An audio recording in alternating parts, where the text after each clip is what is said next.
Assalamualaikum warahmatullahi wabarakatuh. Nama saya Abinda Mercy Jalika, NPM 21210125. Di sini saya ingin menyelesaikan tugas filsafat hukum Islam.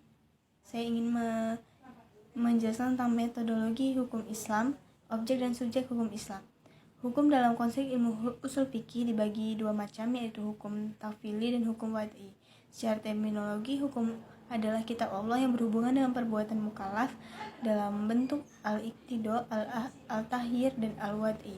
Yang dimaksud dengan kitab adalah firman Allah yang berupa perintah-perintah atau larangan-larangan. Juhaya S. Praja mengatakan bahwa yang dimaksud dengan al-iqtiqa imperatif ialah tuntutan untuk melakukan suatu perbuatan atau untuk tidak melakukan suatu perbuatan. Jika tidak dilaksanakan akan mendapat dosa dan siksaan disebut dengan wajib. Sedangkan tuntutan yang harus ditinggalkan jika dilakukan akan berdosa dan mendapat siksa disebut dengan haram.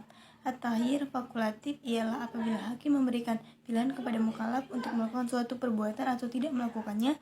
Ada beberapa hukum takfili, yaitu satu, yang pertama ijab, yaitu firman yang menuntut suatu perbuatan dengan tuntutan yang pasti. Dua, nad, yaitu firman yang menuntut suatu perbuatan yang tuntutan yang tidak pasti. Menurut ulama Hanafiyah, hukum taklif dibagi menjadi 7, yaitu fardu, wajib, tahrim, karohah, tanzih, nab, dan ibahah. Menurut ulama Hanafiyah, jika suatu perintah didasarkan pada dalil yang pasti seperti Al-Quran dan hadis mutawatir, perintah itu disebut dengan perintah fardu. Akan tapi jika perintah itu berdasarkan pada dalil yang zoni, perintah itu dinamakan wajib. Demikian pula halnya dengan larangan. Jika larangan itu didasarkan pada dalil yang qat'i disebut haram. Sebaliknya jika larangan itu didasarkan pada dalil yang zanni, maka tergolong pada hukum makruh. 5 atau 7 jenis hukum tersebut dinamakan dengan takfiliyah, yang artinya tuntutan atau memberi beban. Takfili disebut pula sebagai jenis perbuatan hukum.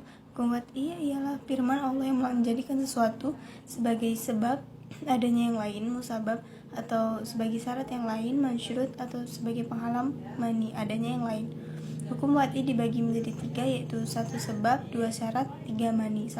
Salah satu metode penggalian hukum Islam itu Al-Quran dan Al-Sunnah diyakini sebagai sumber hukum Islam. Kemudian nas-nas yang terkandung di dalamnya ditujukan untuk mukallaf. Maka untuk mempermudah pelaksanaan hukum yang dimaksud, para ulama di bidang usul fikih dan bidang fikih mulai menggunakan pendekatan rasio dalam menggali makna dan maksud yang dikandung oleh kedua sumber hukum tersebut. Al-Quran sebagai sumber hukum Islam, ada kalanya ayat-ayat tersebut saling menafsirkan karena adanya munasabah al-ayah. Munasabah al-ayah merupakan cara kerja akal ayat istijaz.